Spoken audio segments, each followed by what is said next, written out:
Hello and welcome. मैं हूं ज्योति। आप देख रहे हैं चुनावी समर, जहां पर एक और ताजा अपडेट के साथ हम हाजिर हैं।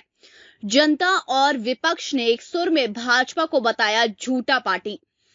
पार्टी के सत्ता में आने के बाद देश की जनता ने अच्छे दिनों के सपने देखे थे, लेकिन उन्हें क्या मालूम था कि सत्ता में आने के बाद मोदी उनके सपनों को ही खत्म कर देंगे।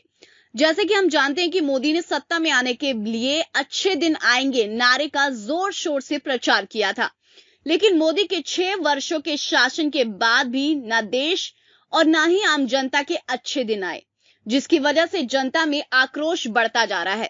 स्थिति यह है कि कोई भाजपा को भारतीय झूठ पार्टी कह रहा है, तो कोई बड़का झूठ पार्टी, तो कोई कुछ और।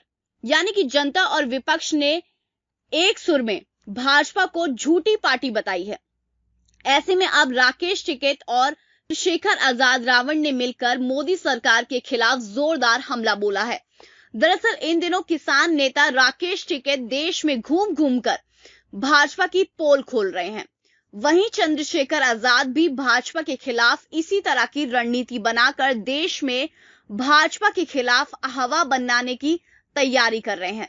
आपको बता दें कि किसानों की अगुवाई कर रहे राकेश टिकैत ने बंगाल में बीजेपी के खिलाफ जमकर प्रचार किया। उन्होंने कहा कि उनका अगला टारगेट संसद पर फसल बेचने का है। टिकैत के अनुसार किसानों के ट्रैक्टर को कोई रोक नहीं सकता है।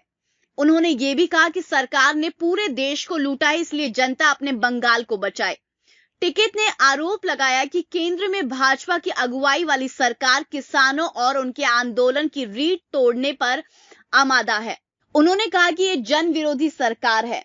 उन्होंने कहा कि भाजपा को वोट मत देना, अगर उन्हें वोट दिया गया तो वे अपनी आपकी जमीन बड़े कॉर्पोरेट्स और उद्योगों को दे देंगे और आपको भूमिहीन बना देंगे। उन्होंने कहा कि वे आपकी आजीविका दांव पर लगाकर देश के बड़े उद्योगपति समूहों को जमीन सौंप देंगे और आपको खतरे में डाल देंगे।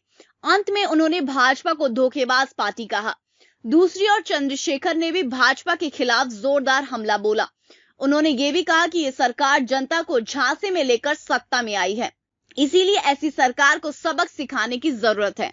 इस तरह राकेश टिकैत और चंद्रशेखर आजाद रावण दोनों ने मिलकर भाजपा के खिलाफ जंग का ऐलान कर दिया और दोनों ने भाजपा को धोखेबाज पार्टी करार किया है। जाहिर सी बात है कि राकेश टिकैत और चंद्रशेखर के तेवर से यह साफ है कि वह भाजपा को सत्ता से बाहर किए बिना शांति से नहीं बैठेंगे, जिससे देश में भाजपा को नुकसान होना तय है। तो इस पर आपकी जो भी राय है प्लीज कमेंट सेक्शन में लिखें। Thank you so much, keep watching today's for more news.